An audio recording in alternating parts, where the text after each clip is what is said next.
Excellency Emmanuel Macron, President of the French Republic. Riders on the storm. Riders on the storm. Monsieur le Président, Մեծարգո պարոն Monsieur le Premier նախագահ, ministre, մեծարգո Monsieur պարոն le Président du վարչապետ, Parlement, ազգային ժողովի մեծարգո նախագահ, secrétaire général, տիկնայք եւ պարոնայք նախարարներ, գլխավոր քարտուղարներ, տիկնայք եւ պարոնայք դեսպաններ, խորհրդարանականներ, grades et qualités, տիկնայք եւ պարոնայք։ tout a été dit. Ամեն ինչ արդեն Je ասվեց։ vais essayer d'aller droit au but. Ես parce que կփորձեմ try կիրճ խոսել, քանի որ speak briefly, նախարարը եւ վարչապետը because the Minister of Foreign Affairs and the Prime Minister eloquently described all միավորում են այս համաժողովի շրջանակներում եւ չեմ the ցանկանում key դրանք problems that bring us together in this forum, and I would not like to repeat them. Կարծում եմ, որ այս երկու օրը, որ վկայում Mr. Prime են, Minister, these 2 days իրականում սա Հայաստանի պահն է։ illustrate this is really the moment of Armenia. Երեք երբ ես ելույթ էի ունենում Yesterday, ֆրանսիական համայնքի I was առջև, speaking ասում in էի, front որ of կարող էր the պատկերացնել, French որ community. I said, who could imagine that 8 years ago, 4 years ago, it would have been possible հավաքվել այստեղ to come together here in Yerevan եվրոպական քաղաքական համայնքի շրջանակներում as part of the European political community with 40 different heads of state and government եւ Հայաստանի միջև գագաթնաժողովի շրջանակում as a part of a summit between Armenia and the EU. Very few really could imagine that. Եվ ինչ որ մի բան փոխվել է And something has եւ changed ձեր երկիրը, որը in your country,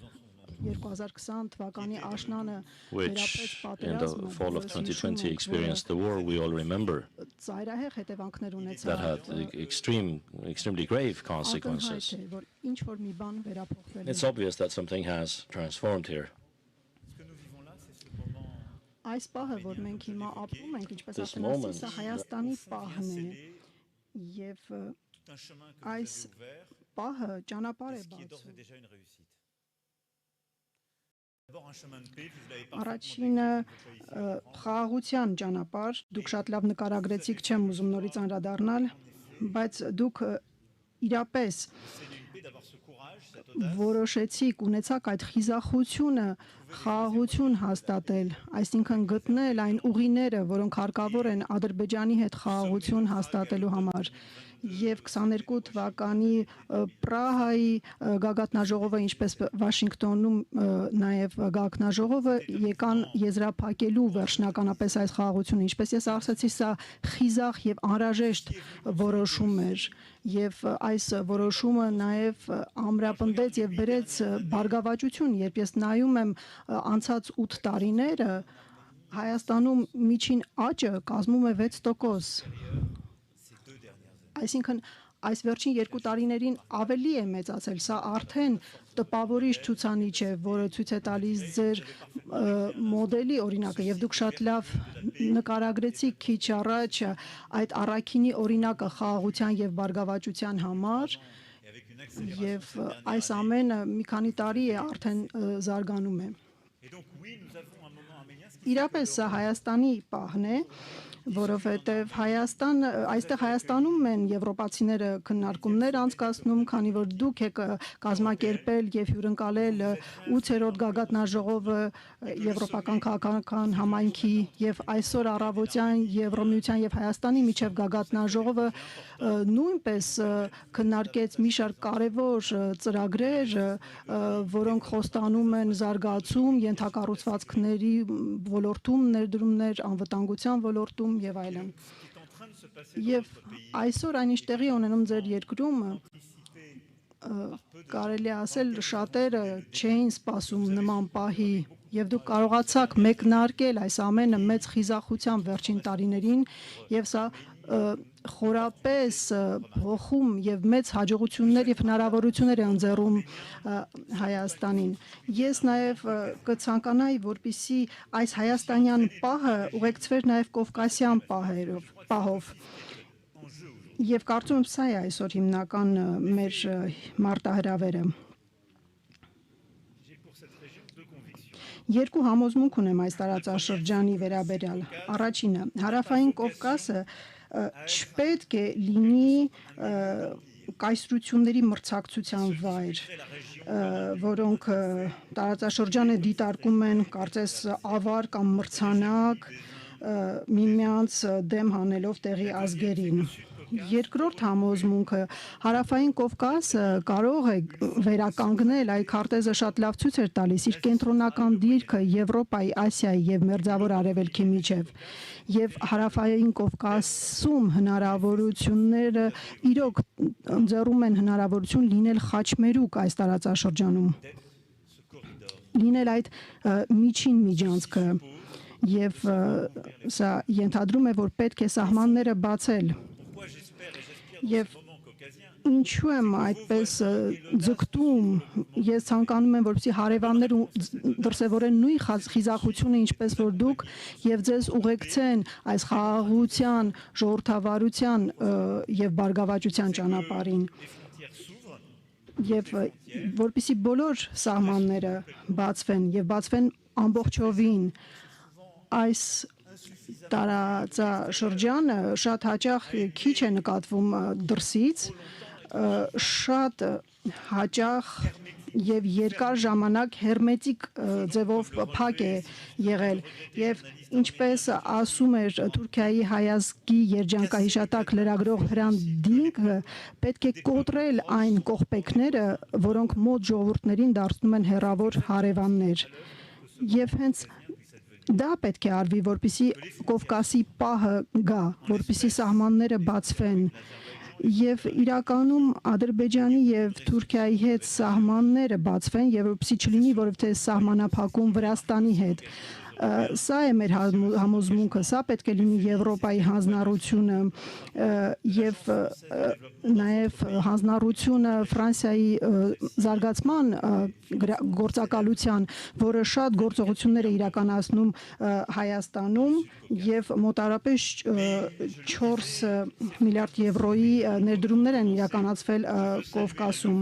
Ես ցանկանում եմ նաեւ ողջունել Ադրբեջանի կողմից Հայաստանի հետ ապրանքաշրջանառության սահմանափակումների վերացումը եւ հաղորդակցությունների աստիճանական վերականգնումը։ Բայց սա ընդհանրապես սկիզբն է։ Մենք նաեւ ողջունեցինք Թուրքիայի եւ Հայաստանի սահմանների բացումը Սիրիայից փախստականների կամ հումանիտար օգնության տեղափոխման նպատակներով, բայց սա առաջին ազդակն էր եւ մենք տեսանք, թե ինչքան կարեւոր է, որ սահմանների բացումը լինի լիարժեք, որպեսզի այս կովկասյան պահը իրականություն դառնա եւ որպեսզի ձեր երկիրը եւ ողջ տարածաշրջանը դառնան միջին արևելքի, կենտրոնական Ասիայի եւ Եվրոպայի խաչմերուկը եւ սա թույլ կտա ուրեմն օգտվել այն բոլոր տնտեսական հնարավորություններից եւ ստեղծել խաղաղության ճանապարհ եւ ոչ թե տարբեր կայսրությունների խնդիրների եւ մարտահրավերների ճանապարհ եւ այդ է պատճառը, որ ես ցանկանում եմ այսօր ողջունել Հայաստանի ջանքերը եւ Ֆրանսիան հավատում է դրան։ Ֆրանսիան ցանկանում է լինել Հայաստանի կողքին, այսինքն Հայաստանը հենց առանցքային այն հիմքն է դրել ամբողջ տարածաշրջանի խաղաղության համար, ամբողջ տարածաշրջանի հույսի համար։ Շատերը երկար ժամանակ մտածում էին, որ Հայաստանի ճակատագիրը միայն հնարավոր է Ռուսաստանի հովանավոր թևի ներքո։ 2020 թվականի պատերազմը, այն ինչ որ դուք ապրեցիք, այն ողբերգությունը, որ շատ ընտանիքներ վերապրեցին, տեսան, որ դա այն հովանավորությունը չէ, ինչպիսին որ շատերը պատկերացնում էին։ Տեսանք, որ Ռուսաստանը լքեց Հայաստանին եւ հասկացանք, որ այդ երազանքները իրականություն չեն եւ բոլորը կարծես սովորել էին, որ նա պետք է լինի տարածաշրջանում հովանավորը, որովհետեւ Հարավային Կովկասը կարծես պետք է միշտ պաշտպանվի ինչ որ մեկի կողմից։ Իսկ Հայաստանի պահը եկավ ապացուցելու, որ կա ժողովրդավարական ճանապարհ, որը որ դուք սկսել եք հենց 2018 թվականից, այսինքն խաղաղությունը, որ ընտրել եք, իրատեսական է, եւ որ դուք դրա դերակատարն եք, եւ որ բարգավաճությունը հնարավոր է առանց կայսրությունների միջամտության։ Երեք այս վերջին տարիների ընթացքում դուք ապացուցել եք այս փաստը, եւ հարկավոր է, որպեսզի ամբողջ տարածաշրջանը հետևի ձեզ եւ սահմանները բացվեն եւ հնարավոր լինի արդեն տարբեր երկրների միջև հաստատել խաղաղ հարաբերություններ եւ որպեսզի լինի այդ շփումը, այդ միջանցքը Կենտրոնական Ասիայի, Եվրոպայի եւ Մերձավոր Արևելքի միջև եւ դրա համար կցանկանայի եզրակացնել Հայաստանի եւ Հարավային Կովկասի մասին խոսելուց հետո ասեմ, որ ես խորապես համոզված եմ, որ Հայաստան ունի եվրոպական կոչում, եվրոպական ճակատագիր, նույնը հավատում եմ նաեւ Վրաստանի մասով եւ Ադրբեջանը իհարկե չունի նույն հանձնառությունը ինչպես Վրաստանը կամ Հայաստանը, բայց ինչու եմ ես ավելի հավատում Հայաստանի դեպքում օրինակ պատմության մասով այսօր առավոտյան մենք ուրեմն այցելեցինք Մատենադարան, ընդամենը պետք է նայել ձեր լեզուն, ձեր մշակույթը, որ տեսնել թե ինչպիսի դուք եվրոպական խորը ուղի ունեք, որովհետև Պարոն նախարար, դուք շատ լավ նկարագրեցիք քիչ առաջ, այնինչ Եվրոպան տվել է աշխարհին, կապում է մեզ եւ ձեզ միասին խորը կապերով։ Եվ այս պահին եկել է այդ պահը թե Հայաստանի եւ թե Հարավային Կովկասի համար։ Մեր Եվրոպան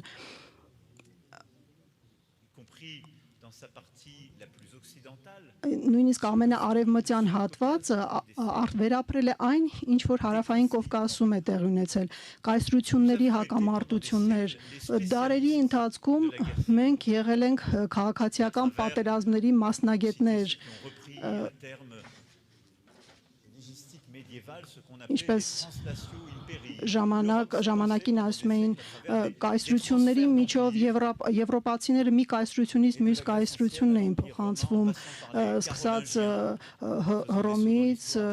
մինչև ամենաանտիկ ժամանակաշրջանները, մինչև Նապոլեոն, մինչև 20-րդ դարի ամենաողբերգական էջերը, այսինքն մինչև 1945 թվականը եղել են այսպիսի կայսրությունների տարածաշրջանային հակամարտությունների առանցքում եւ երկրորդ համաշխարհային պատերազմից հետո այս ամենից հետո մենք ստեղծեցինք այդ առանձնահատուկ քաղաքական այս մոդելը, այսինքն տարածքային ինքնիշխանություն,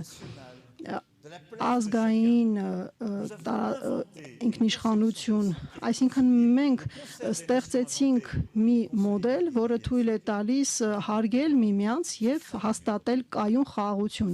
Սա է Եվրոպական միությունը, սա աշխարհաքաղաքական մի կառույց է, բացառիկ, որը թույլ չի տալիս այլևս այսպիսի դեգեմոնիալ կայսրությունների միջև հակամարտություններ։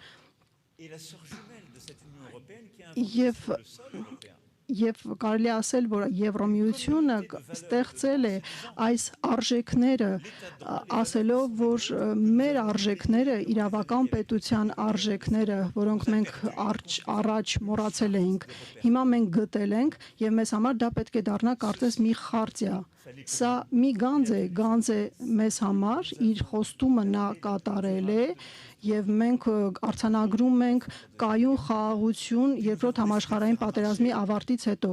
եւ այնուհետեւ մենք որոշել ենք ընդհանուր շուկա բացել Եվրոմիության համար եւ ես հուսով եմ, որ